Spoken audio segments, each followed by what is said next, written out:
É isso aí, Alex. Vamos chamar agora aqui o Rodrigo Glatt, ele que é sócio da GTI, já está aqui. Vamos participar desse papo aqui também, Glatt, para falar um pouco mais também de mercado. Seja sempre bem-vindo aqui na programação da BMC. É sempre muito bom ter vocês aqui da GTI.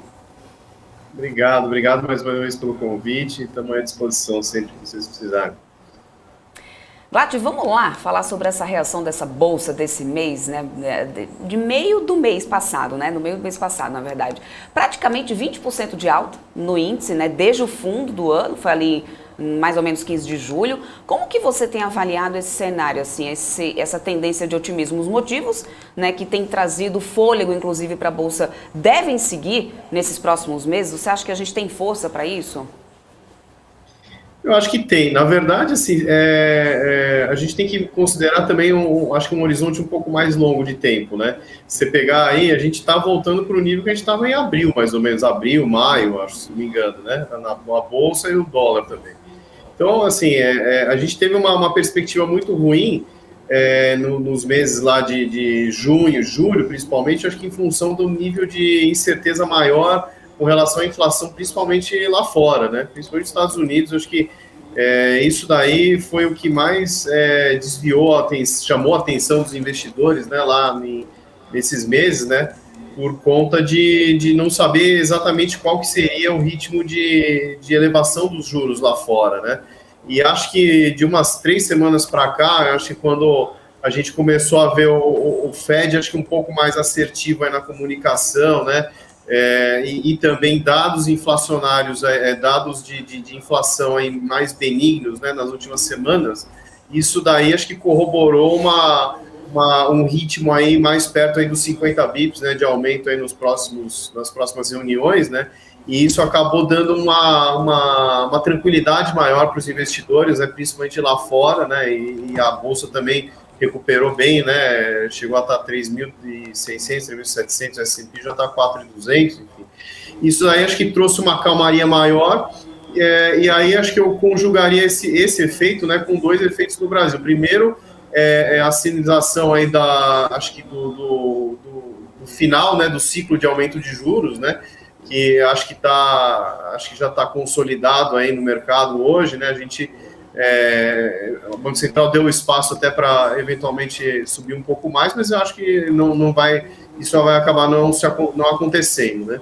E aí, dados inflacionários no Brasil também vieram mais benignos, né, mostrando aí desaceleração, né, da inflação, acho que boa parte, né, por conta das isenções tributárias, né, fiscais que a gente teve aí nos últimos 2 meses, né, acho que o recuo aí dos combustíveis, enfim, a gente tem visto deflação aí em alguns dos índices, né, de inflação, enfim. Então, tudo isso, acho que foi um cenário mais benigno para a Bolsa, né? Então, e aí acabou se refletindo nos preços, né? E acho que é por isso que a gente teve essa correção importante aí nessas últimas 3, 4 semanas, né? E aí também aliado ao aspecto mais operacional delas. A gente viu resultados aí muito positivos, né, de várias empresas em vários setores, né, nessa questão da retomada ainda da Covid, enfim, né, e aí acho que isso tudo se somou e por isso que acho que a gente teve essa apreciação bastante significativa aí da Bolsa, né, não só no final de julho, mas nesse mês principalmente. E como é que você está vendo essa relação entre o Brasil e os mercados internacionais? Muitas vezes ali tudo caindo lá fora e a gente até que saindo bem, né? Que movimento que é esse? A União Europeia tem causado essa atratividade? Não acho que seja um movimento específico da Europa. Eu acho que, assim, como eu disse, né, os juros dos Estados Unidos, acho que você tem uma definição mais clara, e aí teve um movimento de alta global coordenada, vamos dizer, relativamente coordenada, né? Então a Europa também aumentou seus juros, né? Mostrando que também está preocupada com a inflação, principalmente os custos de energia lá, né? Então eu acho que assim não é que teve um movimento dissociado, mas essa diminuição no nível de incerteza, né? Ele foi generalizado e por isso que os mercados melhoraram tanto lá fora quanto aqui, né? Uhum. Alex André, deixa eu puxar ele aqui para esse papo, viu, Glat? Ele está com a gente aqui no estúdio e ele também vai trazer perguntas aqui para você. Tudo bom, Glat? Prazer falar contigo. Glat, eu sei que você conhece muito bem, né, principalmente ali os papéis ligados à commodity, né? Eu queria saber um pouquinho sobre a Vale. O pessoal perguntou para mim, mas nada melhor que você para responder um pouquinho sobre essa dinâmica do macro e como que afeta propriamente a Vale. Eu acho que assim, a Vale teve um trimestre um pouco pior do ponto de vista operacional, né? Ela até reviu um pouco o guidance aí, acho que para o longo do ano, né? Da faixa, né? Que eles estavam prevendo, enfim. Então teve uma produção menor. E aí a gente tem uma preocupação maior com a China, né? Eu acho que apesar de assim, a gente ver um otimismo maior nos Estados Unidos, acho que na China acho que talvez o crescimento seja um pouco menor do que se esperava, né?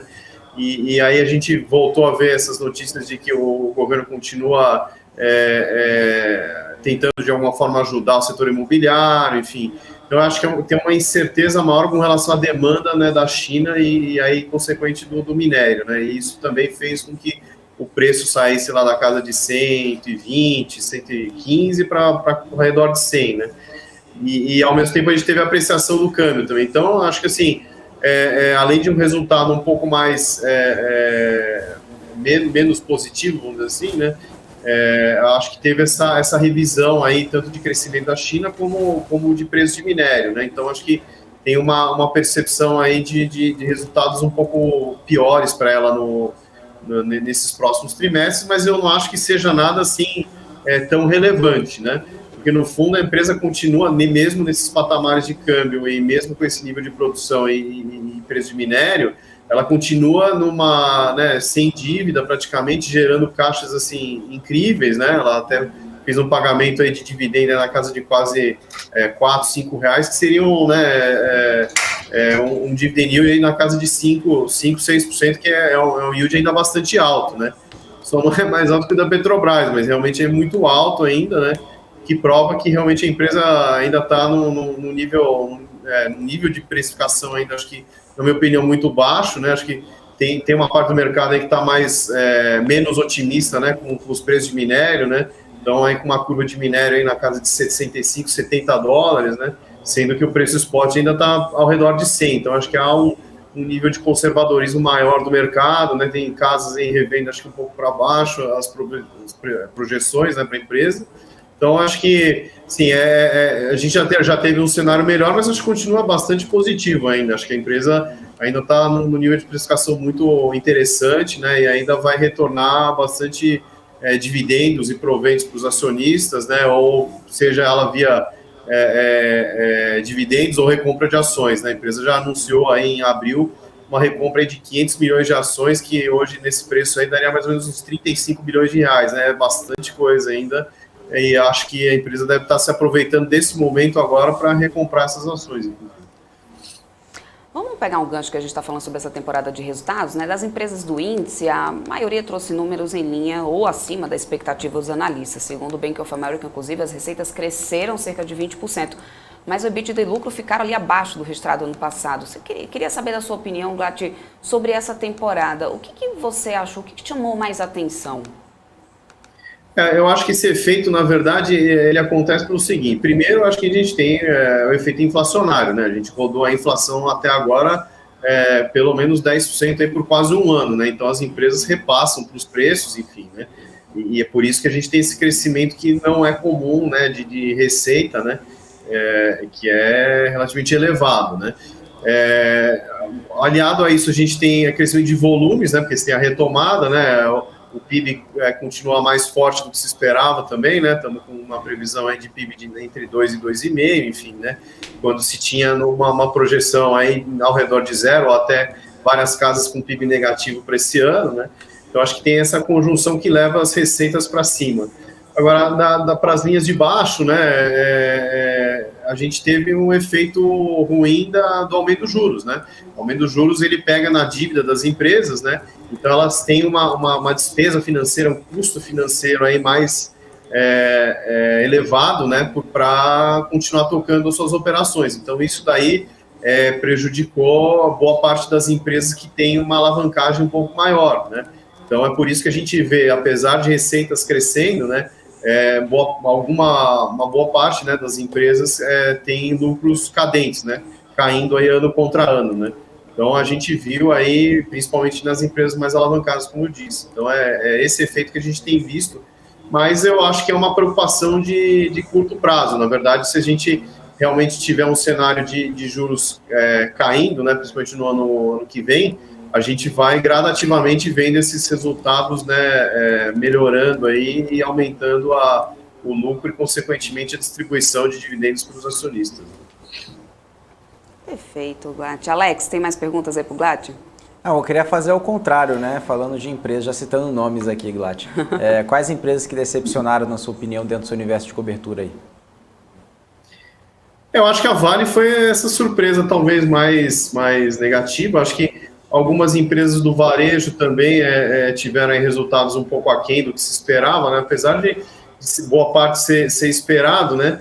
Mas eu acho que esse efeito do aumento de juros, né, principalmente no varejo, acho que realmente faz um efeito maior, né, faz um estrago maior nos balanços. Então eu diria que acho que foi isso. Agora, na verdade, você pensar também a própria cotação, né, os preços das ações de varejo, eles já sofreram muito, né, e isso já tem acontecido, acho que desde de julho do ano passado, né.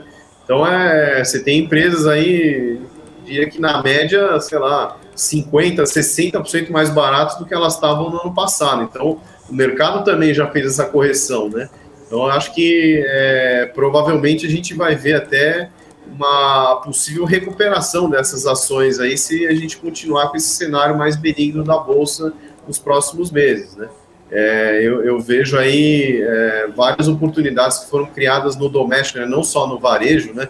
Mas, sei lá, nos setores como logística, como o imobiliário nos shoppings, enfim, setores que são ligados mais aos juros, né, e mais sensíveis, né, com balanços mais sensíveis a essa queda de juros. Eu acho que eles podem fazer com que as ações performem melhor, né?